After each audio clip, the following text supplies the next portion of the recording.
There are moments in history when a man's survival defies every rule of logic. Moments when witnesses swear to what they saw with their own eyes, yet no one can truly understand how it was possible. On a remote plantation in Georgia in 1847, a wealthy landowner known as Baron Wilhelm Vanier devised what he believed to be the perfect punishment for an enslaved man who had humiliated him in front of distinguished guests. The plan was simple, brutal, and, in the Baron's mind, completely foolproof. He ordered the man locked inside a reinforced livestock pen with 6 of the most aggressive bulls on the entire property. These were not ordinary animals. They were bulls that had gored 3 men to death within the past 2 years, bulls known to attack anything that moved. Vanier gave clear, explicit instructions. The man was to remain inside the pen for 3 full days, without food or water. If he survived, he would be granted his freedom. But no one present believed he would last even 3 hours. What happened next became the most disturbing mystery the county had ever known. When the pen was open exactly 72 hours later, the enslaved man walked out completely unharmed. Behind him, all 6 bulls followed, not charged, not threatened. They followed him calmly, like obedient dogs. More than that, they refused to leave his side. The animals that had once been feared across the plantation became docile, almost protective. Within 2 weeks, 14 more bulls from neighboring properties began appearing at the plantation gates. They arrived calm and submissive, seeking only one thing: to be near that man. 20 bulls in total, all following him, all somehow changed. The Baron never spoke of it again. 3 months later, he was found dead in his study, the door locked from the inside, his face frozen in an expression of absolute terror.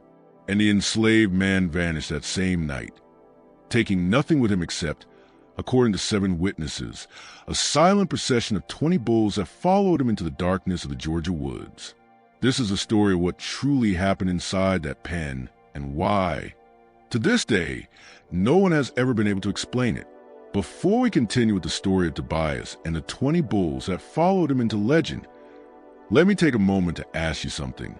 If you're enjoying this deep dive into one of history's most unsettling mysteries, please consider subscribing to the channel.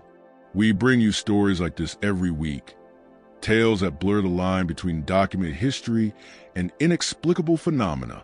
Hit the like button if you want to see more, and don't forget to turn on notifications so you never miss an episode. Now, let's return to Georgia in 1847 and uncover what truly happened on Baron Vanier's plantation. Georgia in the 1840s was a place where power was measured in land and labor. The plantation system had reached its peak, and men like Baron Wilhelm Vanier represented the absolute authority of that world. Vanier was not born in America. He had arrived from the Netherlands in 1829 with a fortune earned through the spice trade and a reputation for ruthless business practices that had made him wealthy but widely despised in European circles. Rumors followed him across the Atlantic. Whispers of exploited workers in Java, of ships that vanished while carrying valuable cargo, of business partners who had died under mysterious circumstances just before major deals were finalized. None of it was ever proven, but the pattern was clear enough that respectable Dutch society had quietly closed its doors to him. America, especially the American South, offered Vanier something Europe no longer could. It was a place where questions about a man's past were considered impolite, where wealth spoke louder than reputation, and where the social structure allowed men a means to exercise nearly unlimited power over those beneath them. He purchased a vast estate near the town of Valdosta in southern Georgia, transforming it into one of the most profitable cotton plantations in the region. The property covered nearly 3,000 acres of fertile land, bordered by dense pine forests to the east and with the Coochie River to the west. But Vanier had another obsession beyond cotton: cattle and specifically bulls. He had developed this fixation during his years in Spain, where he had witnessed bullfighting and become fascinated by the animal's raw strength and aggression. He began importing European breeding stock, particularly the most aggressive bull breeds used in Spain and Portugal for fighting. To Vanier, These animals represented dominance and power, qualities he admired above all else. His collection of bulls soon became legendary throughout the county and deeply feared. Workers whispered about what they called the devil's herd, bulls so vicious they had already killed 3 men who had tried to handle them. The first death occurred in 1845.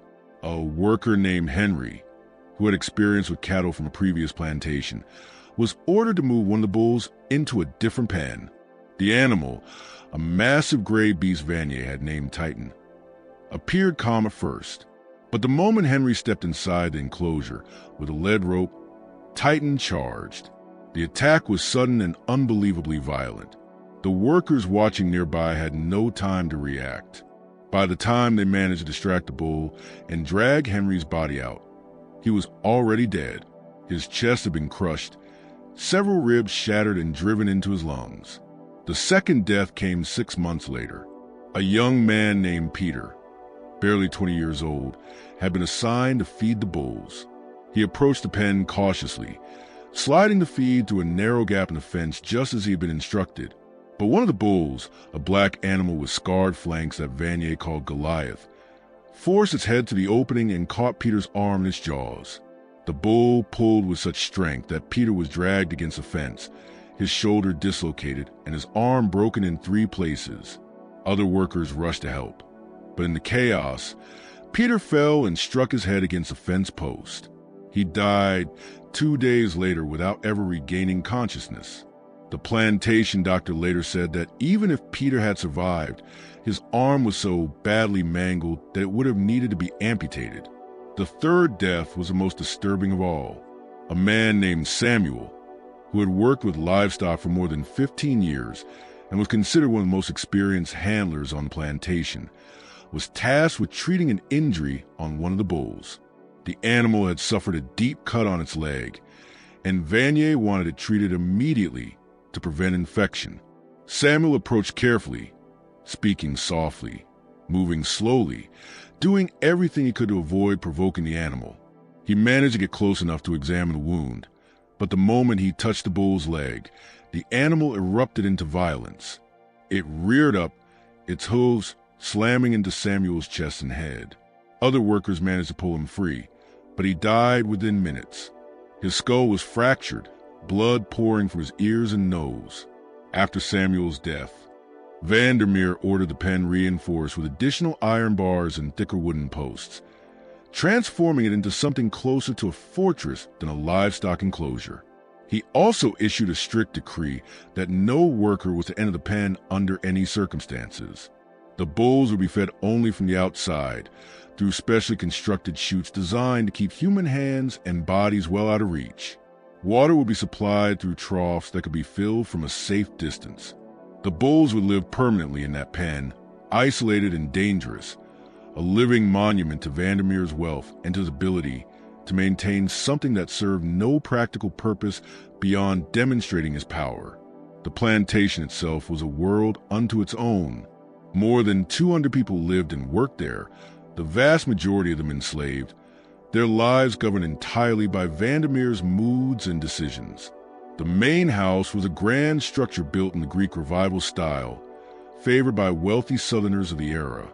White columns supported wide verandas, and tall windows were designed to capture even the faintest breeze during the brutal summer months. The house stood on a slight rise, positioned deliberately so that Vandermeer could look out from his second-floor study and see nearly the entire plantation spread out below him. From that vantage point, he could survey the cotton fields stretching toward the horizon, the worker quarters arranged in rigid rows, the barns and storage buildings, and far to the east, the bullpen, a dark, ominous square set against a tree line. Vandermeer ruled through calculated cruelty. He was not a man who beat enslaved people with his own hands. He considered such behavior beneath him, a sign of emotional weakness and loss of control. Instead, he employed an overseer named Dalton, a lean, hard-eyed man from South Carolina who carried a reputation for efficiency and brutality in equal measure. Dalton handled the physical enforcement of discipline. Vandermeer, meanwhile, focused on psychological domination. He believed deeply in making examples, In engineering situations where people were forced to humiliate themselves or each other, and in cultivating an atmosphere of fear and uncertainty where no one could ever feel safe or secure. He would, for example, announce that he was considering granting freedom to one of the enslaved workers, then spend weeks having different people compete for the privilege. They would be made to perform tasks, answer questions, or demonstrate obedience, hope building with each passing day, only for Vandermeer to ultimately declare that none of them had proven worthy. At other times, he would pit workers against one another, promising rewards to whoever produced the most cotton in a given week, then finding some technicality to disqualify the winner and award the prize to someone else entirely. These games served no purpose beyond his own amusement and the maintenance of absolute control. His wife, Margaret, was a quiet woman from a once respectable Dutch family that had fallen on hard times. She had married Vandermeer more out of necessity than affection. Her family required the financial security he could offer, and he wanted the social legitimacy that came with marrying into an old European lineage. Margaret spent most of her days inside the main house, overseeing the household staff, reading and writing letters to relatives back in the Netherlands. She rarely spoke about her husband's business dealings, and when she did, she framed them in the vaguest, most diplomatic language possible. Those who knew her best, her personal maid, the cook, a handful of house servants, whispered that she was deeply unhappy. They said she often cried alone in her chambers, that she had once tried to leave the plantation, but had been persuaded or threatened into staying. The plantation's social structure was complex and rigidly enforced. At the very top were Vandermeer and his wife. Beneath them was a small tier of white overseers and managers, followed by skilled workers, some enslaved, and some free black laborers who worked for wages. Below them were the field hands, and at the very bottom were those labeled troublemakers or individuals being punished. Movement between these tiers was rare and occurred only at Vandermeer's discretion. Among the enslaved population was a man named Tobias. No one knew his exact age. He appeared to be in his 30s, but his eyes suggested someone far older. He had been purchased and auctioned in Savannah 5 years earlier, part of a group sold off from a South Carolina plantation that had gone bankrupt after a series of failed harvests and disastrous investments. The auction records listed him simply as Tobias, male, approximately 30 years old, field hand, no known family. But those who had traveled with him from South Carolina told a different story. They said Tobias had been different from the moment they first knew him. He rarely spoke, but when he did, people listened. His words carried weight. He had a way of looking at others that made them uneasy, as though he could see past whatever face they presented to the world and into something hidden underneath. Some of the enslaved people from South Carolina claimed Tobias had been born in Africa, brought across the ocean as a child, and that he still remembered the old ways, the old languages, the old beliefs. Others insisted he had been born in America, but had been taught by someone who knew those things. A few whispered that he was not entirely human at all, that he was something else in the shape of a man. These rumors were always quickly silenced. Such talk was dangerous, the kind that could lead to accusations of practicing forbidden religions or planning rebellion. What everyone agreed on was that Tobias possessed a strange gift with animals. Horses that were skittish or aggressive would calm almost immediately in his presence. Dogs that barked and snarled at everyone else would sit quietly when he approached. Even wild animals seemed to behave differently around him. Workers claimed to have seen him standing perfectly still in the fields while deer grazed nearby without fear, or watching birds land on his shoulders and arms as if he were nothing more than a tree. When Vandermeer first purchased Tobias, he assigned him to field work. But within a week, the stable master, an older free black man named Marcus, requested that Tobias be transferred to the stables. Marcus had noticed the man's effect on the horses and recognized it as something rare and valuable. Vandermeer, always eager to maximize efficiency, agreed, and Tobias was moved to work among the animals. For 5 years, Tobias labored there quietly and competently. He cared for the horses, maintained tack and equipment, and occasionally assisted with other livestock when needed. He lived in a small room attached to the stable, separate from the main worker quarters. The isolation suited him. He spent his evenings alone, and on Sundays, when most of the enslaved population gathered for the tightly supervised religious services Vandermeer permitted, believing that control religion kept people docile, Tobias would disappear into the woods, returning only after nightfall. Some found this behavior unsettling. Dalton, the overseer, had. Dalton had questioned Tobias about it several times, demanding to know exactly what he was doing alone in the woods. Tobias always gave the same answer, delivered calmly and without defensiveness. Walking, thinking, praying. It wasn't enough to justify punishment. He wasn't violating any written rule, but it was enough to mark him as someone who required watching. Marcus, the stable master, was one of the few people Tobias spoke to with any regularity. Marcus was in his 60s, a man born into slavery who had purchased his freedom 20 years earlier through a combination of saved wages and a generous loan from a Quaker merchant who openly opposed slavery. Marcus had chosen to remain in the South, working for wages and sending money to family members who were still enslaved, hoping one day to buy their freedom as well. He was cautious by nature, someone who had learned how to survive within the dangerous social currents of the South without drawing attention to himself. On several occasions, Marcus had tried to draw Tobias into conversation, hoping to learn more about him. But Tobias remained guarded. The most Marcus ever learned came from a single conversation late one night, while they were working together in the stable, treating a horse that had developed a severe cough. Marcus watched as Tobias rested his hand on the horse's neck, the animal's breathing slowly evening out under his touch. "You've got a gift," Marcus said quietly. "I've been around horses my whole life, and I've never seen anyone with a touch like yours." Tobias was silent for a long moment before replying. "It's not a gift," he said softly. "It's understanding." "Understanding what?" Marcus asked. "That they're not so different from us," Tobias replied. "They feel fear. They feel pain. They want to be safe. If you truly understand that, they know, they can tell." Marcus nodded slowly. "Where did you learn that?" Tobias looked at him then, and Marcus felt that same unsettling sensation others had described, the feeling of being seen too clearly. "From someone who understood it better than I do," Tobias said. "Someone who's gone now." He offered no further explanation, and Marcus didn't push. But the conversation stayed with him. There was something about Tobias that didn't quite fit the world they lived in. He was too calm, too centered, too unafraid in a place where fear was the primary tool of control. Von Eyre had noticed Tobias's abilities as well, though he interpreted them very differently.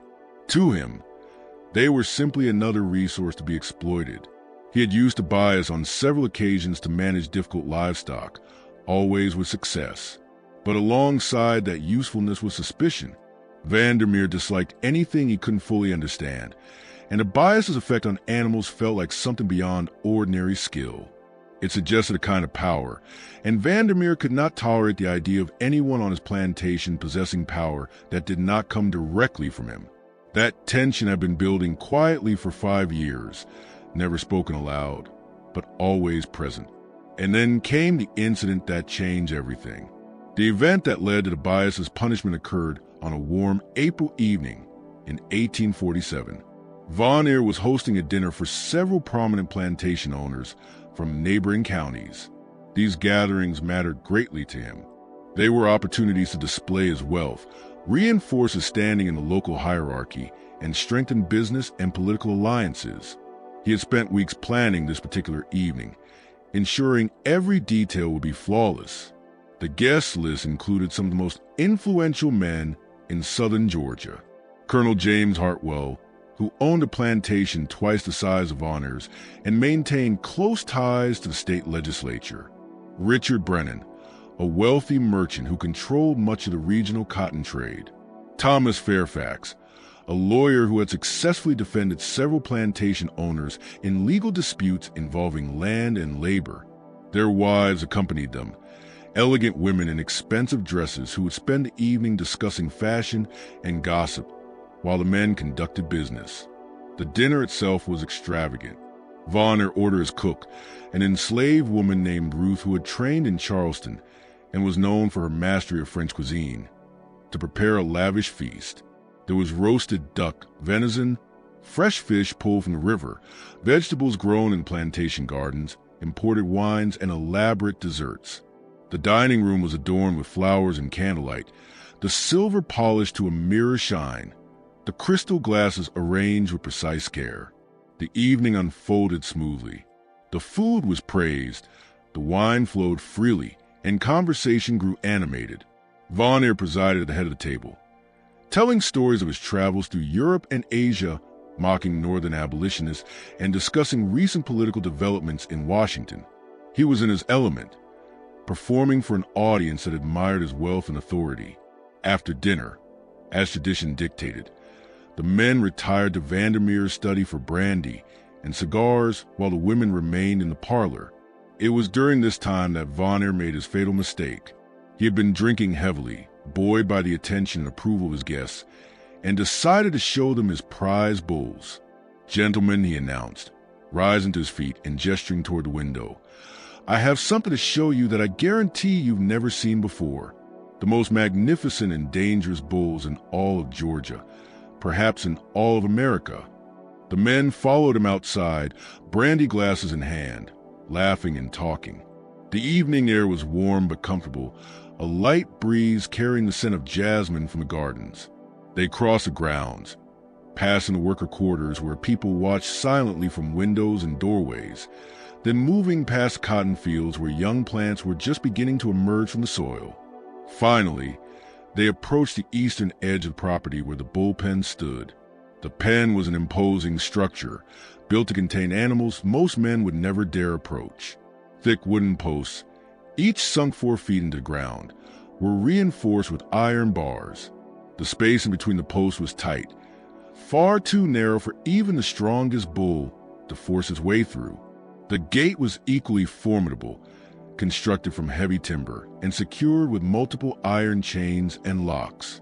Inside the enclosure, which measured roughly 60 feet by 40 feet, 6 bulls shifted and paced in the fading light. Vonner began describing them one by one, pointing with obvious pride. "That gray beast there," he said, "that's Titan, imported from Spain. Killed a man in 1845, crushed his chest like it was made of paper. And that black one, the scarred one, that's Goliath, Portuguese. Stock, responsible for 2 deaths. The others are just as dangerous. I keep them here as a reminder of what true power looks like. Strength without mercy, dominance without question." The guests murmured their appreciation, though several of them looked visibly uneasy. These were men who understood violence and authority, men who ruled over others without hesitation. Still, there was something deeply unsettling about keeping animals as lethal for no practical purpose beyond spectacle and intimidation.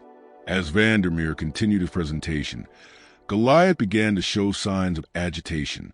The massive black bull pawed violently at the ground, snorting, shaking its head. Then, without warning, it charged the fence, slamming into it with tremendous force.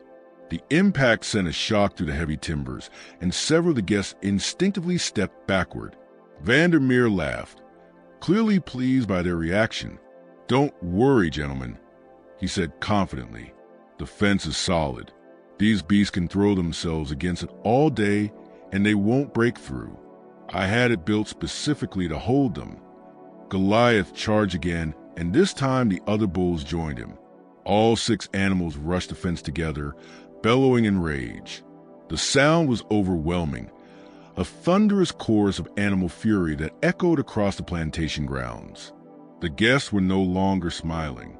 Even Vandermeer's expression tightened, though he tried to conceal his concern. "They're more agitated than usual," he said loudly, raising his voice to be heard over the noise.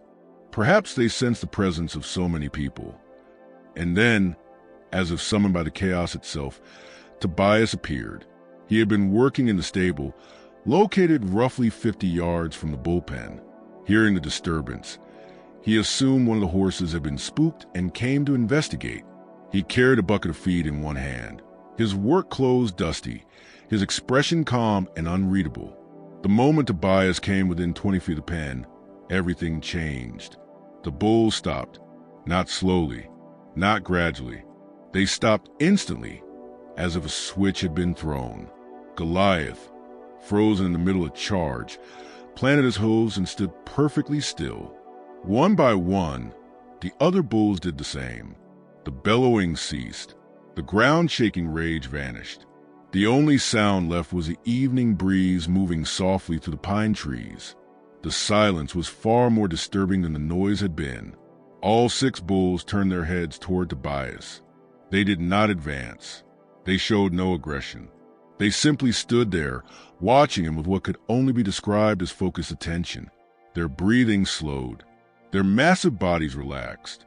It was as though they had forgotten the fence, forgotten the men standing beyond it, forgotten everything except the presence of this one individual. Vandermeer stared at Tobias, his face darkening.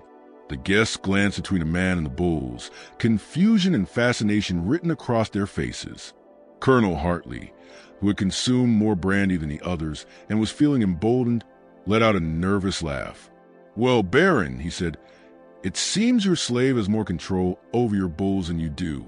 Perhaps you should let him give the tour instead." It was meant as a joke, a careless remark intended to break the tension. But the instant the words left Hartley's mouth, the atmosphere shifted. Vandermeer's expression changed, confusion giving way to something far darker.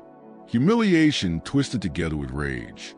The other guests fell silent immediately, sensing that something had gone terribly wrong. Vandermeer turned slowly toward Hartley. "Is that so?" he asked quietly. His voice was calm, but there was a sharp edge beneath it that made everyone present uncomfortable. Hartley realized his mistake at once and attempted to retreat. "I meant no offense, Baron.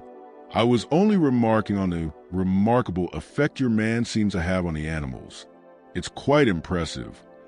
But the damage had already been done. Vandermeer had been embarrassed in front of his peers, his authority questioned, his dominance undermined. And worse, it had happened because of a slave, someone meant to exist beneath notice, beneath consideration. That could not be tolerated. Vandermeer turned his gaze back to Tobias. Tobias had gone completely still, understanding immediately that something irreversible had just been set into motion. His face remained neutral, but his eyes flickered with something else. Not fear exactly, but recognition. He knew what was coming. "Tobias," Vandermeer said, his voice carrying across the distance between them. "Come here." Tobias set the bucket down carefully and walked toward the group. His eyes stayed lowered. His posture was submissive, the role expected of him. Yet everyone watching could sense that it was a performance, that beneath the surface Tobias was something other than what he appeared to be. When Tobias reached the fence, Vandermeer studied him for a long moment. The bulls remained calm, still watching Tobias, still ignoring everything else. "You have a gift with animals," Vandermeer said. It was not a question. "I work with them, sir," Tobias replied quietly. "I've learned their ways." "Learned their ways," Vandermeer repeated, his tone mocking.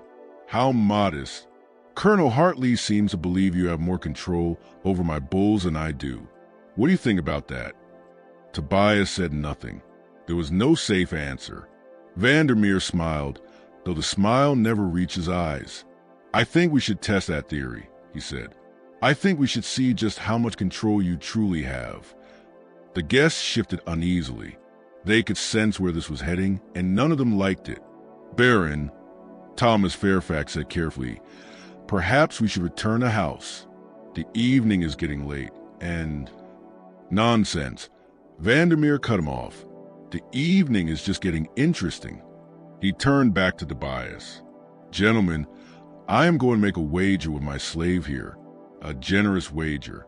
Facing Tobias again, Vandermeer continued, "Here is my offer. You will spend 3 days inside that pen with those bulls. 3 full days. No food, no water, no shelter. If you survive, I will grant you your freedom and give you $50. That's more money than most free men see in a year." You'll be able to go wherever you wish. Do whatever you want. You'll be a free man." The guests stood in stunned silence. $50 was indeed a substantial sum, and the promise of freedom was the greatest prize an enslaved person could imagine. But the cost was almost certainly death. Everyone present knew the stories of Vandermeer's bulls. 3 men had already been killed. The idea that anyone could survive 3 days locked inside that pen was unthinkable. "And if I refuse?" Tobias asked quietly. Vandermeer's smile widened. "Then I'll assume you were lying about this so-called gift, that you're nothing special. Just another slave who got lucky a few times." He paused deliberately. "And I'll have you sold to a plantation in Alabama. I hear they work their people very hard there. Much harder than I do. You probably wouldn't last a year." It was a trap, and everyone present understood it. If Tobias refused, he would be punished.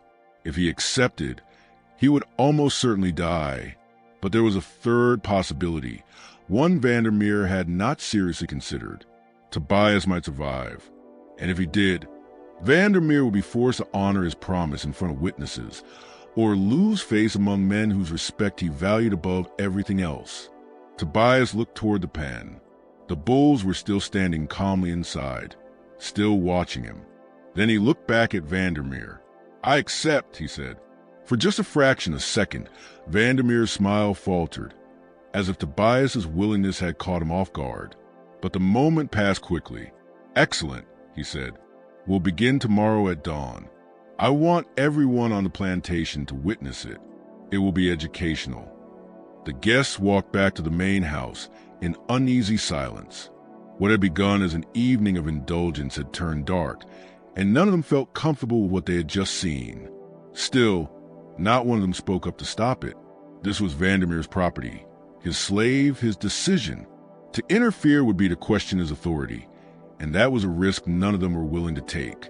That night, word spread rapidly across the plantation. Workers gathered in small groups, whispering and speculating. Some said Tobias was brave. Others thought he was foolish. A few believed he might actually survive, though none of them could explain why they felt that way.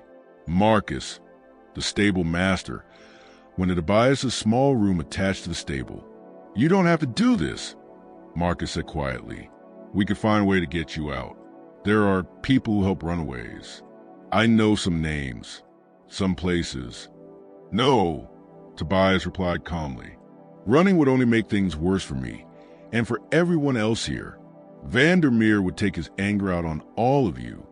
He paused and added, "And those bulls, I know them. I've known since the moment I arrived here that something like this would happen eventually. Men like Vandermeer can't tolerate what they don't understand, and they especially can't tolerate it when it makes them look weak." Marcus sank down onto a wooden crate, the weight of the moment settling on him.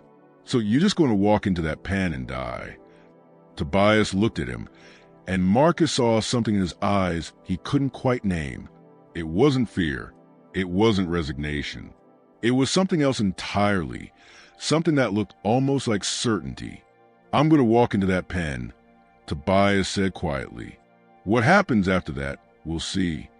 Morning arrived under a gray sky, thick clouds obscuring the sun, the air heavy with the promise of rain. Vandermeer ordered the entire plantation to gather near the bullpen. This was meant to be a public spectacle, a demonstration of his power, and a warning to anyone who might consider challenging his authority. More than 200 people assembled in a loose semicircle around the pen. The enslaved workers stood together in clusters, their faces carefully blank, knowing that any visible emotion could be interpreted as sympathy and punished accordingly. Overseers and managers stood closer to the fence, rifles and whips in hand, ready to act if the bulls somehow broke through. House servants watched from a distance near the main building. Even Margaret had come outside, standing on the veranda with her personal maid, her face pale. Vandermeer himself stood directly in front of the gate, dressed in his finest clothes as though attending a formal event. Dalton stood beside him, holding the keys to the locks. Several of the guests from the previous evening had remained overnight and now stood nearby, visibly uncomfortable but unwilling to leave. To depart would be an insult to Vandermeer, and none of them could afford that. Tobias was brought forward by two overseers. He wore the same simple work clothes as the night before. Canvas trousers, a rough cotton shirt, worn boots. His hands were unbound. He looked at the pen, at the bulls shifting restlessly inside, then at Vandermeer. 3 days, Vandermeer announced loudly, his voice carrying across the crowd. 72 hours. If you survive, you walk free with $50 in your pocket. If you die, he shrugged, well, you should have been more careful around my bulls. A few overseers laughed, but the sound was forced and hollow. Most of the crowd remained silent. Vandermeer nodded to Dalton, who stepped forward and began unlocking the gate. The chains rattled loudly in the morning stillness. The heavy gate swung open with a groan of hinges. "In you go," Vandermeer said. Tobias stepped forward without hesitation. He passed through the gate and into the pen, his movements calm and deliberate. The moment he was inside, Dalton slammed the gate shut and locked it again, the chains clanking back into place. For the first few minutes, nothing happened. The bulls, which had been moving around the enclosure, stopped and turned to face Tobias. He stood near the center of the pen, completely still, barely breathing. His eyes were closed, his arms hanging loosely at his sides. He looked like a man in prayer or deep meditation.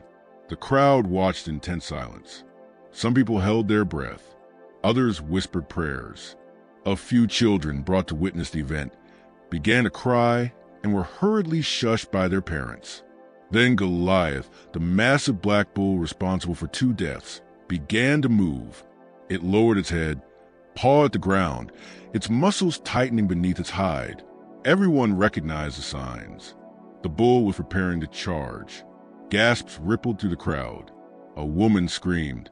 Vandermeer leaned forward slightly, his eyes fixed on Tobias, a faint smile touching his lips. Goliath charged. The bull thundered across the enclosure with terrifying speed, hooves pounding the earth, head lowered, horns aimed directly at Tobias. The distance closed in seconds, and it seemed inevitable that Tobias would be gored, trampled, killed instantly. But just as Goliath was about to make contact, Tobias opened his eyes. He raised one hand, palm outward, and made a sound. Not quite a word, not quite a song, something in between. It was low and resonant, seeming to rise from deep within his chest, and it carried across the pen with unnatural clarity. Goliath stopped.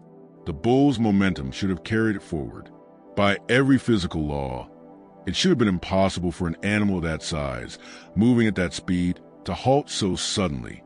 Yet Goliath planted its hooves and stood perfectly still, barely 3 feet from Tobias. The massive animal breathed heavily, its dark, liquid eyes fixed on him. The crowd erupted into shocked murmurs. Vandermeer's smile vanished. He stepped closer to the fence, his hands gripping the iron bars. The other 5 bulls approached slowly, forming a loose circle around Tobias and Goliath. They did not charge. They did not threaten. They simply moved closer, heads lowered, eyes locked on Tobias. For a long moment, Tobias remained where he was, his hands still raised, that strange sound continuing to emanate from him. Then, slowly, he lowered his hand and took a single step toward Goliath. The bull did not move. Tobias took another step, and then another, until he stood directly in front of the massive animal. He reached out and placed his hand on Goliath's forehead, right between the bull's eyes. The change was immediate and unmistakable. Goliath's entire body relaxed. The tension drained from its muscles. Its breathing slowed and deepened. The bull closed his eyes and leaned subtly into Tobias's touch, like a dog being soothed by its owner. The other bulls moved closer, tightening their circle around Tobias. There was no aggression in their movements. They were calm, almost gentle, their immense bodies shifting with careful precision so as not to bump into one another or into Tobias himself. Vandermeer stared at the scene, his face pale, his jaw clenched. This was not what he had expected. This was not how it was supposed to unfold.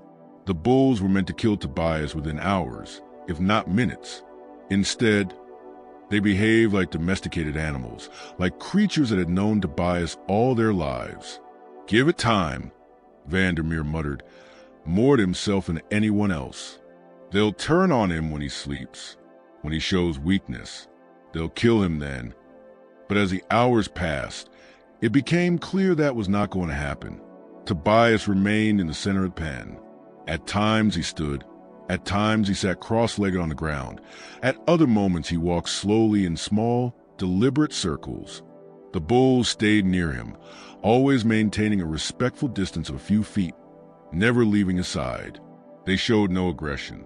They did not charge the fence. They did not fight among themselves. They simply existed with Tobias in that confined space, calm and focused. By midday, most of the crowd had dispersed and returned to their duties. Vandermeer ordered that the pen be watched at all times, and workers took shift standing guard, reporting back on what they saw. But there was little to report. Hour after hour, Tobias and the bulls remained locked in their strange, unmoving tableau as the sun traced its path across the sky. Vandermeer visited the pen 3 times that first day. Each time, he stood at the fence and stared at Tobias, his expression growing darker with every visit. He said nothing. He only watched, his hands clenched around the iron bars until his knuckles turned white. That night, as darkness settled over the plantation, lanterns were hung around the pen, so the guards could continue their watch. Tobias eventually sat down in the center of the enclosure, his back straight, his legs crossed. One by one, the bulls lay down around him in a wide circle. Their massive bodies formed a living barrier between Tobias and the fence. They positioned themselves with their heads facing outward, like sentries on watch. The workers who witnessed this reported it to Vandermeer, who came out to see it for himself. He stood at the fence for more than an hour, watching Tobias sit motionless at the center of that ring of bulls, his eyes closed, his breathing slow and even. The bulls did not sleep, or if they did, it was in shifts. There were always at least 2 or 3 of them awake, eyes open, watching the darkness beyond the fence. Eventually, Vandermeer turned and walked back toward the main house without a word. Those who saw his face said he looked like a man who had glimpsed something that shattered his understanding of the world. The second day began with rain, not a violent downpour, but a steady, miserable drizzle that turned the ground inside the pen into mud and dulled the landscape into shades of gray. The workers who came to watch expected to find Tobias cold, soaked, exhausted from a sleepless night. Instead, they found something else entirely. Tobias stood in the center of the pen, his face lifted toward the sky, his arms slightly outstretched as if welcoming the rain. The bulls remained around him in their protective circle, their massive bodies blocking most of the wind, creating a kind of living shelter. Tobias looked peaceful, not suffering, not struggling. Peaceful, as though the cold, the hunger, the thirst meant nothing to him. One of the workers, a young woman named Sarah who worked in the main house, later told others that watching Tobias in that moment made her cry, though she couldn't explain why. He looked free, she said. Even locked in that pen, even surrounded by those bulls, he looked more free than any of us have ever been. As the morning wore on, something even stranger began to occur. The bulls started to move in patterns, not random wandering, but deliberate, coordinated motion. They would walk in a slow circle around Tobias, all moving in the same direction, their steps synchronized. Then they would stop, stand motionless for several minutes, and begin again. It looked less like ordinary animal behavior and more like a ritual or a kind of dance. The workers watching were deeply unsettled. Bulls were not supposed to behave this way. They were meant to be violent, unpredictable, dangerous. Yet these animals move with the precision of trained performers. The only explanation anyone could offer was that Tobias was somehow directing them, but he gave no visible signals. He did not speak. He did not gesture. He simply stood there, and the bulls responded to something no one else could see or hear. Vandermeer came to the pen around midday, accompanied by Dalton and 2 other overseers. He looked as though he hadn't slept. His clothes were rumpled, his hair uncombed, his eyes bloodshot. He stood at the fence, staring at Tobias and the bulls, his expression a volatile mix of rage and something else. Fear, perhaps, or confusion. How is this possible? He muttered.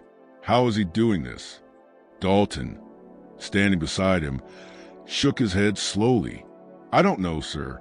I've never seen anything like it. Those bulls, they're not acting natural. It's like they're under some kind of spell. Vandermeer turned sharply toward him. Spell, he snapped. Are you suggesting witchcraft? Dalton shifted uncomfortably. I'm not suggesting anything, sir. I'm just saying it isn't natural. Bulls don't behave this way, not without training. And even then, Vandermeer cut him off and turned back toward the pen. There has to be an explanation, a rational explanation. He's using some technique, some method of controlling them. Maybe sounds we can't hear, movements we're not noticing. There has to be something. But as the day dragged on, no one could identify what that something might be. Tobias continued his strange vigil. The bulls continued their unnatural behavior, and everyone who watched felt a growing sense of unease that settled deep in their stomachs. That afternoon, something even more disturbing happened. One of the bulls, the brown one with scarred flanks that Vandermeer had named Brutus, stepped forward and lowered its head until its forehead rested against Tobias's chest. Tobias placed both hands on the bull's head and remained there, completely still, for nearly an hour. Those watching later reported that during that time, Tobias and the bull appeared to be breathing in perfect synchronization.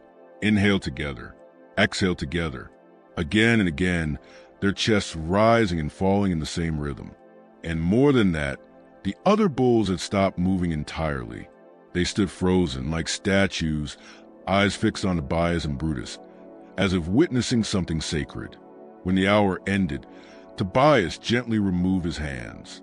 Brutus stepped back, shook its head once, and returned to the circle.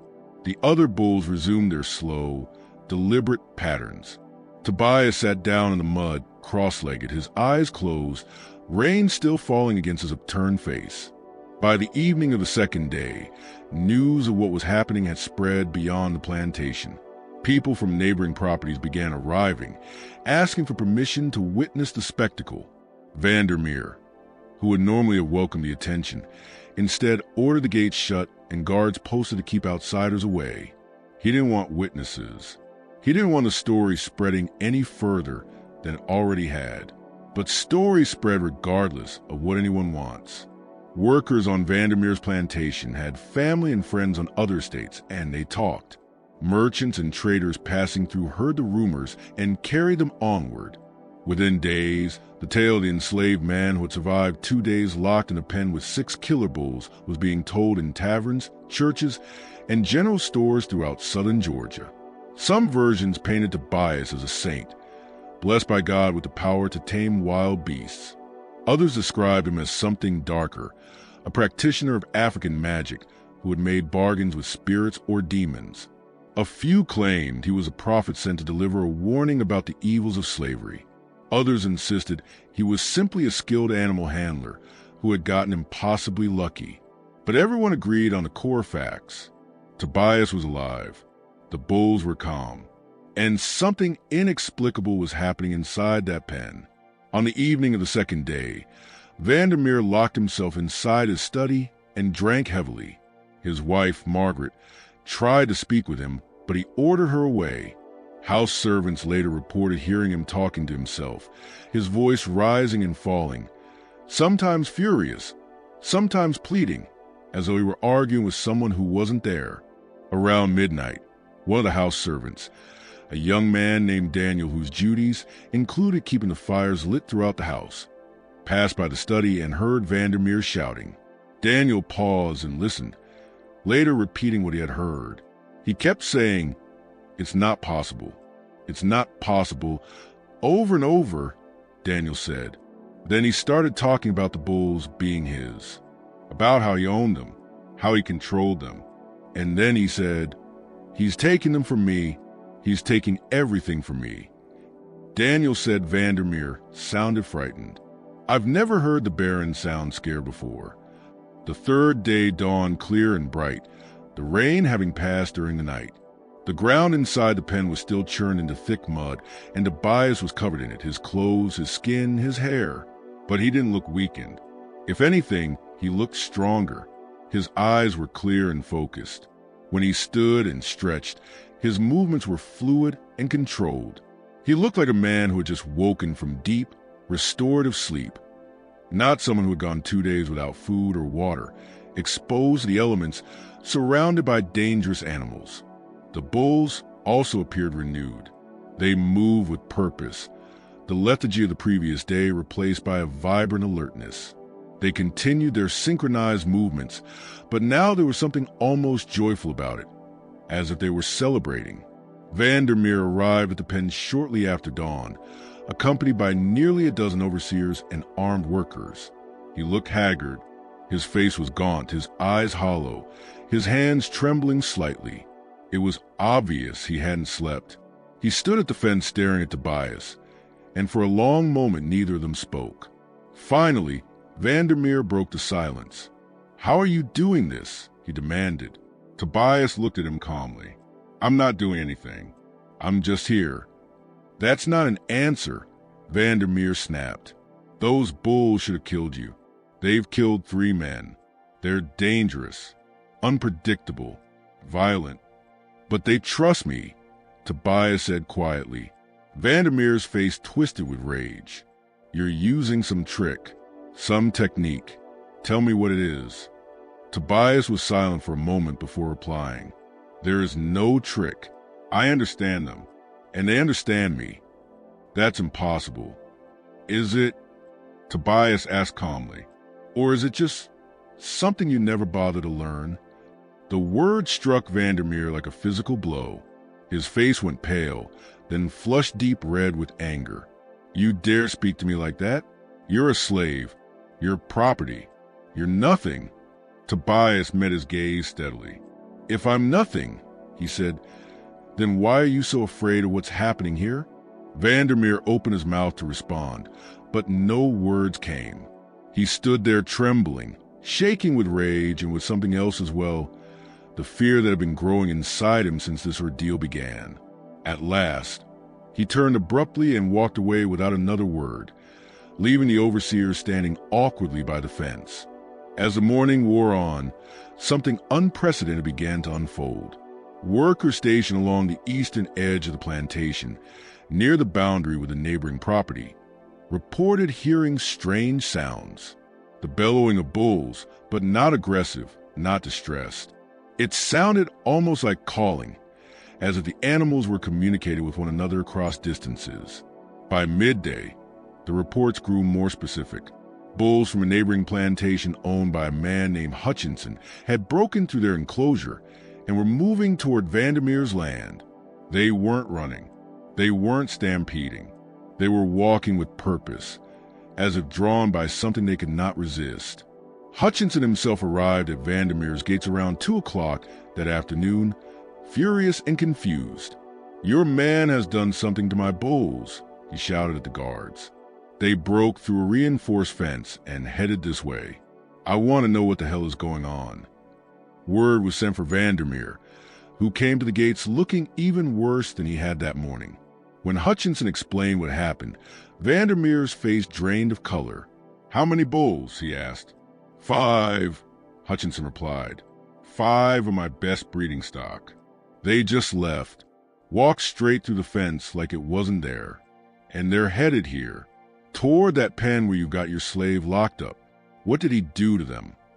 Vandermeer had no answer. He ordered his overseers to intercept the animals and drive them back toward Hutchinson's property. But when the overseers found them, 5 massive bulls moving together through the pine forest, they could not turn them. The bulls ignored shouted commands and the crack of whips. They simply kept walking, eyes fixed on something ahead, something only they could perceive. By late afternoon, the 5 bulls reached Vandermeer's plantation and stopped at the gates. They stood calmly, patiently waiting. Workers attempted to approach them, to lead them away, but the bulls refused to move. Their attention remained fixed on the distant bullpen where Tobias still sat, surrounded by Vandermeer's original 6 bulls. And they were not alone. Throughout the afternoon and into the evening, more bulls arrived. 3 from a southern plantation owned by a man named Crawford, 4 from a western property belonging to a widow known as Mrs. Pembroke, 2 from a small farm to the north. They came from different directions, from different lands, but all ended up in the same place, gathered at Vandermeer's gates. By nightfall, 14 bulls from neighboring properties stood together in a loose cluster. They did not fight. They showed no aggression. They simply waited. And every single one of them faced the same direction, toward the pen where Tobias remained, encircled by the original 6 bulls. The plantation owners whose animals had vanished were enraged. They arrived at Vandermeer's estate demanding answers, demanding compensation, demanding he do something to retrieve their property. But Vandermeer had no explanations to give. He stood on his veranda, staring at the gathered bulls, his face a mask of confusion and fear. "I don't know," he kept saying. "I don't know how this is happening." The other plantation owners didn't believe him. They accused him of using bait, of employing some hidden technique to lure their bulls away. Arguments erupted. Threats were exchanged. The rigid social order that had seemed so unshakable only days earlier began to fracture. And at the center of it all sat one man inside a pen with 6 bulls, doing nothing more than existing. That night, Vandermeer did not sleep at all. He paced his study, drinking brandy, staring out the window toward the distant pen. House servants later reported hearing him talking to himself again, his voice rising and falling, sometimes furious, sometimes desperate. Around midnight, Margaret finally forced her way into the study, ignoring his orders to leave him alone. "Wilhelm," she said firmly, "you need to stop this. Let the man go. Honor your word. Give him his freedom and let this end." Vandermeer turned toward her, and she recoiled at the look on his face. "Let him go," he whispered. "Let him go. Don't you understand what's happening? He's taking them. He's taking my bulls. He's taking bulls from other men's land. He's doing something that shouldn't be possible. And if I let him go, if I admit he's won, then everyone will know. They'll know a slave defeated me, that I was powerless against him." "This isn't about power anymore," Margaret said quietly. "This is about survival. Your survival. Can't you see what this is doing to you?" But Vandermeer wasn't listening. He turned back to the window, staring out into the darkness, and Margaret left him there, alone with his fear and his obsession. The 3rd day ended at dawn on the 4th day, exactly 72 hours after Tobias had been locked inside the pen. Vandermeer had ordered that the gate be opened at first light, and a crowd gathered to witness it. Enslaved workers, overseers, neighboring plantation owners whose bulls had vanished, and even a few townspeople who had heard the rumors and traveled out to see how it would end. Vandermeer stood at the front of the crowd, flanked by Dalton and 4 armed overseers. He had given strict instructions. If the bulls charged when the gate opened, they were to shoot. If Tobias attempted to flee, they were to stop him. Vandermeer's face was pale and drawn, his eyes rimmed red from sleeplessness, his hands trembling slightly. As the sun rose, painting the sky in shades of pink and gold, Dalton stepped forward and began unlocking the gate. The chains rattled loudly in the morning stillness. The crowd held its breath. The gate swung open. For a moment, nothing happened. Then Tobias rose slowly, brushing dried mud from his clothes. The 6 bulls stood with him, moving in perfect synchronization, their massive bodies unfolding with unexpected grace. Tobias looked at the open gate, then at the bulls, then at the crowd watching him, and then he walked toward the gate, his movements calm and deliberate. The bulls followed, not aggressively, not frantically. They simply walked behind him, heads lowered, eyes fixed on his back. One by one, they passed through the gate Goliath first and the others, and arranged themselves in a loose semicircle behind Tobias. The crowd stepped back instinctively, creating a wide, empty corridor. No one spoke. No one moved. They only watched as Tobias walked out of the pen and into morning light, 6 massive bulls trailing him like obedient dogs. Tobias stopped a few feet from Vandermeer. The two men faced each other, and for a long moment neither spoke. Tobias's expression was unreadable. Not angry, not triumphant, not afraid. There was only a quiet certainty in his eyes, as though he understood something Vandermeer never would. Something fundamental about power, about control, and about what it truly meant to connect with another living being. Vandermeer was the first to look away. He turned his head sharply. "Get him off my property," he muttered to Dalton. "Now." But before anyone could act, a sound rose from the direction of the gates. A deep, resonant bellowing echoed across the plantation. The 14 bulls that had gathered from neighboring properties were calling out. Then they began to move. They walked through the open gates, past the stunned guards, past the gathered crowd, heading straight toward Tobias. When they reached him, they stopped and formed a wider circle around him and the original 6 bulls. 20 bulls in total, all standing calmly, all focused on a single man. The crowd erupted into shocked murmurs and gasps. The neighboring plantation owners who had come to reclaim their animals stared in disbelief. This should not have been possible. Bulls did not behave like this. They did not form coordinated groups. They did not follow a human being with such intent, such unity. Vandermeer took a step back, his face drained of color. "Stop him," he said weakly. "Don't let him leave with those animals. They're not his. They belong to me, to Hutchinson, to Crawford. They belong to themselves," Tobias said quietly. It was the first time he had spoken since leaving the pen, and his voice carried clearly across the crowd. "They always have. You just never understood that." Vandermeer's face twisted with fury. "You're a slave. You own nothing. You are nothing. Those bulls are property, just like you." Tobias looked at him with what might have been pity. "I was property," he said.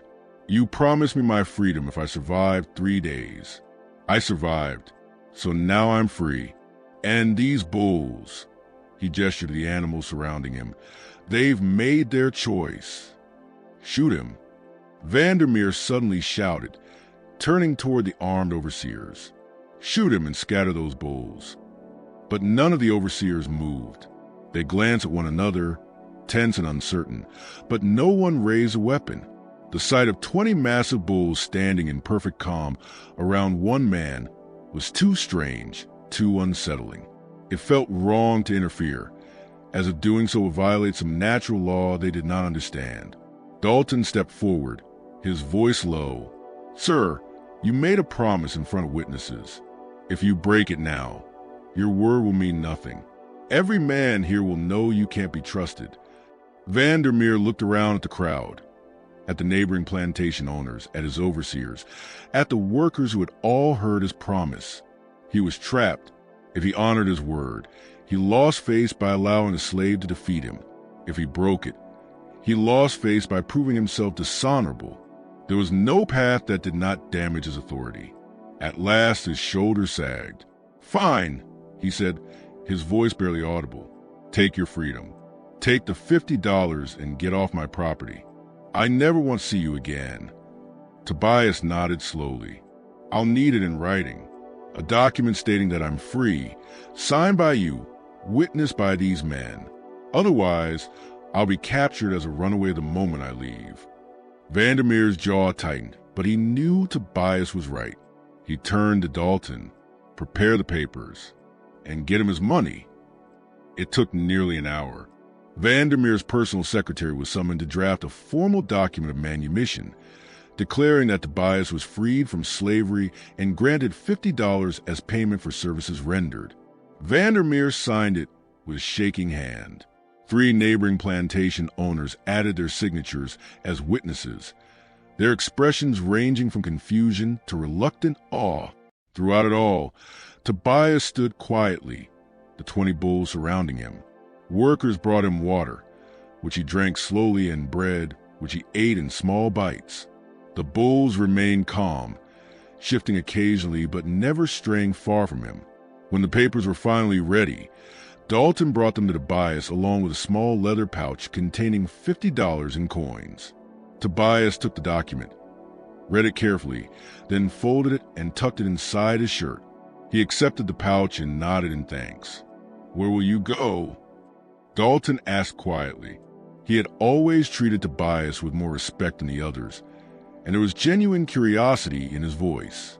Tobias looked east, toward the dense pine forest stretching for miles beyond the plantation. "Somewhere quiet," he said. "Somewhere we can live in peace." "We?" Dalton asked, glancing at the bulls. Tobias allowed himself a faint smile. "Yes, we." Then he turned and began walking toward the road that led away from the plantation. The bulls followed. They moved in a loose procession, some beside him, others behind, forming a protective formation around him. The crowd parted to let them pass. Workers, overseers, and plantation owners all stepped aside, watching in stunned silence as the impossible procession moved by. Some of the enslaved workers reached out as Tobias passed, not touching him, but extending their hands as if seeking a blessing or reassurance that what they were witnessing was real. A few were crying, though they couldn't explain why. Others whispered prayers or made signs to ward off evil, unsure whether what they were witnessing was divine or something far darker. Tobias continued down the long dirt road that led away from the plantation, the morning sun rising behind him, stretching his shadow and the shadows of the 20 bulls far across the ground. He never looked back. He simply walked on, steady and purposeful, and the bulls followed. Vandermeer watched in the veranda of the main house, his hands gripping the railing so tightly that his knuckles turned white. His face was twisted into an expression that blended rage, fear, and something deeper still, a kind of existential horror, as if he were watching collapse of everything he believed about the world and his place within it. Margaret stood beside him, one hand resting on his arm in a silent attempt at comfort, but Vandermeer didn't seem to notice. He stared until Tobias and the procession of bulls vanished into the tree line and were gone. In the days and weeks that followed, the story of what had happened on Vandermeer's plantation spread throughout Georgia and beyond. Newspapers picked it up, though most treated it with skepticism, suggesting the accounts had been exaggerated or that some rational explanation had yet to be properly investigated. Religious leaders debated whether Tobias had been blessed by God or marked by the devil. Scientists and naturalists wrote letters to journals, proposing theories about animal behavior and human-animal communication. But for those who had been there, who had witnessed it with their own eyes, no amount of doubt or theorizing could erase what they knew to be true. Tobias had survived 3 days with 6 killer bulls. 20 bulls had followed him when he left. These were facts, confirmed by dozens of witnesses, and no one could explain them away. The neighboring plantation owners, whose bulls had disappeared, were furious. They demanded compensation from Vandermeer, accusing him of luring their animals away or allowing his slave to use some technique to steal them. Vandermeer refused to pay, insisting he had nothing to do with it, that the bulls had left of their own accord. The disputes escalated into lawsuits that dragged on for years, draining his finances and poisoning his relationships with his peers. The social consequences were even more devastating. Vandermeer's reputation was ruined. The story of how a slave had defeated him, survived his punishment, and walked away free with 20 bulls in tow became a source of ridicule and gossip throughout the region. Other plantation owners began to question his judgment, his authority, his competence. Invitations to social gatherings stopped arriving. Business deals collapsed. He became isolated, a man stripped of the respect he once commanded. But the worst effects were psychological. Vandermeer became obsessed with understanding what had happened. He spent endless hours in his study reading books on animal behavior, African religions, folk practices, anything that might offer an explanation for Tobias's abilities. He sought out people he would once have dismissed as frauds, root workers, folk healers, itinerant preachers who claimed knowledge of the unseen. He demanded answers, needed answers, but none ever came. His behavior grew increasingly erratic. Workers reported seeing him wandering the grounds at night with a lantern, muttering to himself. He would stand beside the now empty bullpen for hours, staring at the ground where Tobias had once sat, as if searching for some clue etched into the mud. He stopped sleeping regularly. He stopped eating properly. The carefully maintained facade of control that had defined him for so long began to crumble. Margaret tried to help him. She begged him to let it go, to move on, but Vandermeer couldn't. He had built his entire identity around control. Control over his land, his workers, his animals, his world.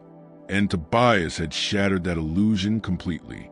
If one man could do what Tobias had done, if the natural order could be disrupted so easily, then what did that say about Vandermeer's power? What did it say about the entire system his life was built upon? The plantation's productivity declined sharply. Workers whispered that the land itself had turned against Vandermeer, that crops were failing in fields that had always been fertile. Horses grew skittish and difficult to manage. Even the dogs seemed uneasy, barking at nothing, refusing to enter certain parts of the property. Whether these problems were real or imagined, whether they were the result of Vandermeer's failing oversight or simply misfortune, they all fed the growing sense that something fundamental had broken. About 6 weeks after Tobias's departure, a traveling preacher passed through Valdosta and stopped at a tavern, where he told a strange story to anyone willing to listen. While traveling through the backwoods of southern Georgia, he claimed he had encountered a man living in a clearing deep in the forest. The man was surrounded by bulls, at least 20 of them, and they lived together in what could only be described as harmony. The bulls grazed peacefully, the preacher said, his hands shaking as he spoke, and the man moved among them without fear. "I try to approach to offer Christian guidance," he told gathered listeners, but the man looked at me with eyes that seemed to see straight through me. I felt such overwhelming unease that I turned and fled. It wasn't natural. That man wasn't right. And those bulls, they watched me like guards, like they would kill for him if he asked. When Vandermeer heard this story, and he heard it quickly, as gossip traveled fast, he became convinced that Tobias was practicing some kind of dark art in the woods. He began talking about finding him, confronting him, undoing whatever had been done. He spoke of organizing search parties, offering rewards for information, forcing Tobias to explain his methods. But none of those plans ever came to fruition. Vandermeer's mental state continued to deteriorate. He began experiencing what he described as visions, seeing bulls standing outside his windows at night, hearing their heavy breathing, feeling their eyes on him even when he was alone in locked rooms. His wife and servants tried to convince him these were hallucinations, products of exhaustion and fear. But Vandermeer insisted they were real. "He's watching me," he would whisper, staring out into the darkness from his study window. "Tobias, he's out there with those bulls, and he's watching me. He knows what I'm thinking. He knows what I'm planning. He won't let me rest." 3 months after Tobias's departure, on a humid night in July, Baron Wilhelm Vandermeer locked himself inside his study. He told Margaret that he was not to be disturbed, that he had important business matters to attend to. She had heard this before and knew better than to argue. She retired to her chambers, and the house settled into its usual nighttime silence. The next morning, when the household staff came to the study door with breakfast, there was no answer. They knocked again, louder. Still nothing. Dalton was summoned. He tried the door and found it locked from the inside. He called out to Vandermeer. There was only silence. Growing alarmed, Dalton ordered the door broken down. It took 3 men and a heavy beam to finally splinter the lock and force the door open. What they found inside haunted everyone present for the rest of their lives. Baron Wilhelm Vandermeer sat in his chair behind the desk, slumped forward, his head resting on his folded arms. At first, they thought he had simply fallen asleep, but when Dalton approached and placed a hand on his shoulder, the body was cold and rigid. Vandermeer had been dead for hours. There were no signs of violence, no wounds, no blood, no evidence of poison or struggle. The room was exactly as it always had been. Books neatly shelved, papers spread across the desk, a half-empty glass of brandy sitting nearby. The windows were closed and locked from the inside. The door had been locked from the inside. There was no possible way anyone could have entered or left. But it was Vandermeer's face that disturbed them most. His eyes were wide open, staring at something only he could see. His mouth was frozen in a silent scream.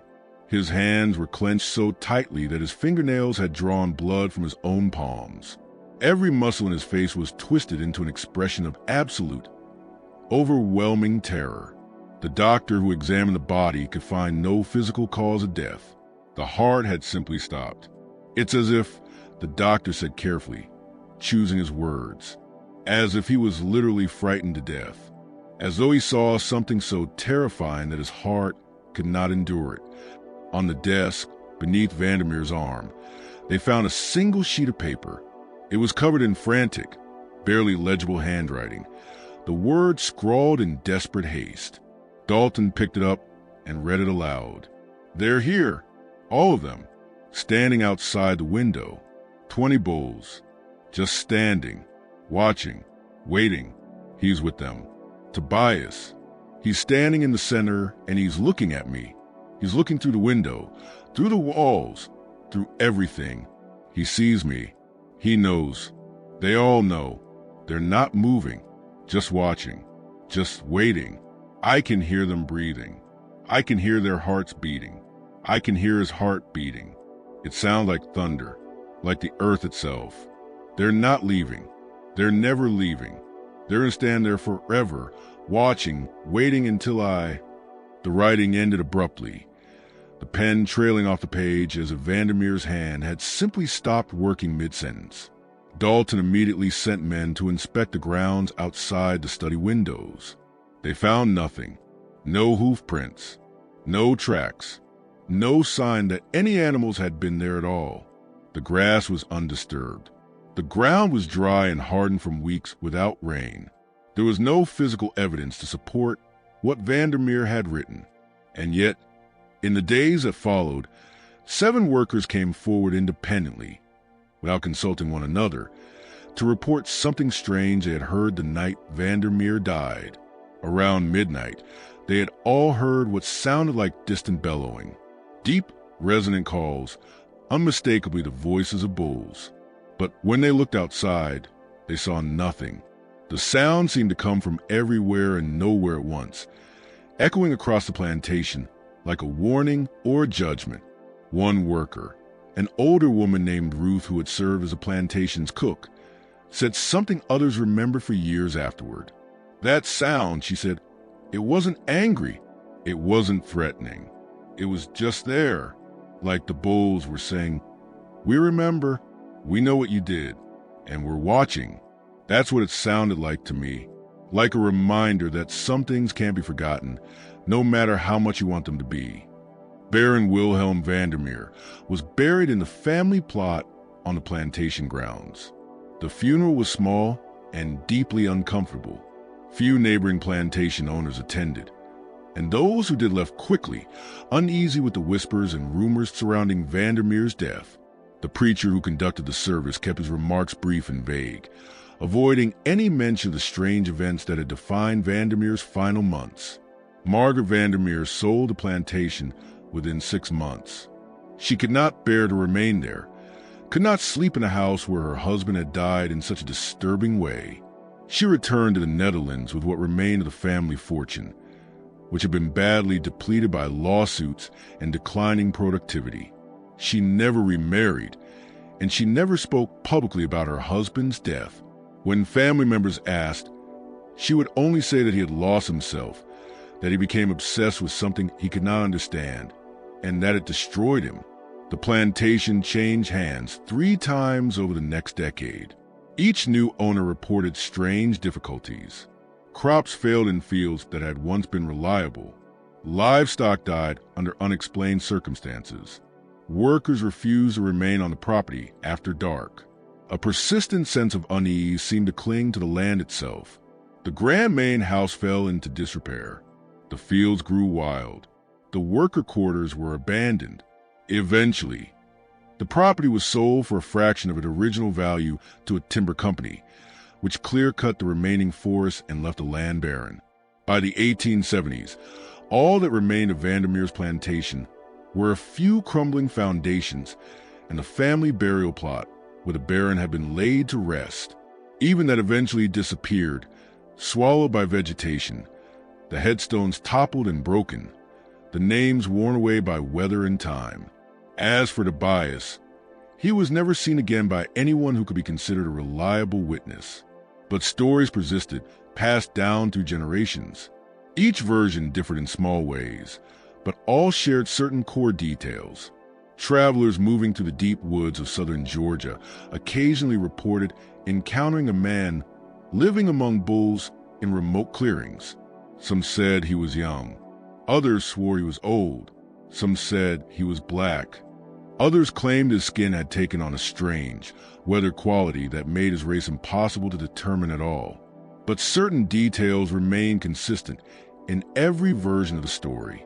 The man was always calm, always silent, and the bulls surrounding him were always peaceful, almost reverent in his presence. Some said he had built a life deep in the wilderness, free from plantations and bondage, living in harmony with creatures others feared. Others insisted he was no longer fully alive, a spirit that had never completely left the mortal world, doomed to wander forever with his strange companions. A few whispered that he had become something more than human, that his time inside the bullpen had transformed him into a kind of guardian spirit for animals that had suffered under human cruelty. One account, recorded in a journal kept by a surveyor named Thomas Whitley in 1851, stands out among all the others. Whitley was mapping territory in the remote backcountry when he came upon a clearing he described as unnaturally perfect. It was a circle of grass surrounded by dense forest, as if the trees themselves had chosen not to grow there. In the center of the clearing, he saw a man sitting cross-legged on the ground, surrounded by bulls. Whitley counted 23 of them. The man looked up as Whitley approached, and Whitley wrote that he felt an overwhelming compulsion to stop walking, to go no farther. The eyes that looked back at him, Whitley noted, were not the eyes of a man who had suffered. They were the eyes of someone who had transcended suffering entirely, who had gone beyond it. "I cannot explain what I felt in that moment," Whitley wrote, "only that I understood without words that I was not welcome, not because he wished me harm, but because I did not belong in that place. It was his world, and I was merely passing through." The bulls watched Whitley with the same calm attention, and he wrote that he knew with absolute certainty that if he took another step forward, they would stop him. Not necessarily violently, but they would stop him. So he turned around and left. Whitley never returned to that clearing. Years later, when he attempted to locate it again using his own maps, he could not find it. The clearing, he concluded, had either never existed at all or had ceased to exist the moment he walked away. The story of Tobias and the 20 bulls became legend in southern Georgia, passed down through generations. It was told differently depending on who was telling it and who was listening. To enslaved people and their descendants, it became a story of resistance and transcendence, proof that even in the darkest circumstances, there were ways to preserve dignity and inner power. To white Southerners, it became a cautionary tale about the danger of underestimating those they believed inferior, or simply a ghost story used to frighten children into obedience. But everyone agreed on one thing. Whatever Tobias had done in that bullpen, whatever understanding he had reached with those animals, it defied explanation. The witnesses were numerous. The accounts were credible. The facts were documented. Baron Vandermeer's death appeared in official county records. The disappearance of the bulls was confirmed by multiple property owners. These events happened. They were real. What remained hidden was the mechanism, the reason, the truth behind it all. Locked away in the same silence Tobias carried with him into the wilderness. a silence the bulls seemed to understand, but no human ever could. In the end, we are left with questions that have no clear answers. Was Tobias born with a rare gift? Or did he learn something during years of suffering that others never could? Were the bulls drawn to him by instinct, or by something deeper, a recognition of kinship, of shared experience between beings that have both been broken and confined? And what did Baron Vandermeer truly see in his final moments before his heart stopped? Was it really Tobias and 20 bulls standing outside his window? Or was it something else entirely? Guilt, fear, the weight of his own cruelty manifesting as a vision he could not escape. Was it a hallucination born of obsession and exhaustion? Or was it something more? Something that suggests the world is stranger and more interconnected than we understand. That cruelty and suffering leave marks that cannot simply be erased. That some debts must eventually be paid. We will never know for certain. The plantation is gone, reclaimed by forest and time. The people who witnessed these events are long dead. And Tobias, wherever he went, carried his secrets with him. But even now, travelers moving to the remote backwoods of southern Georgia sometimes report hearing something strange at night. A sound like distant bellowing, deep and resonant, echoing through the trees. And occasionally, in clearings where no one has lived or built for more than a century, people find circles of flattened grass, as if large animals had rested there. No tracks, no signs of how they arrived or where they went. Just empty clearings and the lingering sense that something inexplicable once occurred. Something that changed the rules, if only briefly. Something that reminds us the world is stranger and deeper than we are ever fully comfortable admitting. And perhaps that is a real terror. Not monsters, not ghosts, not supernatural forces, but the possibility that reality itself has cracks in it, places where the normal rules do not apply. Moments when a man can walk into a pen with 6 killer bulls and walk out 3 days later with 20 following him like shadows. Moments when impossible becomes undeniably, terrifyingly real.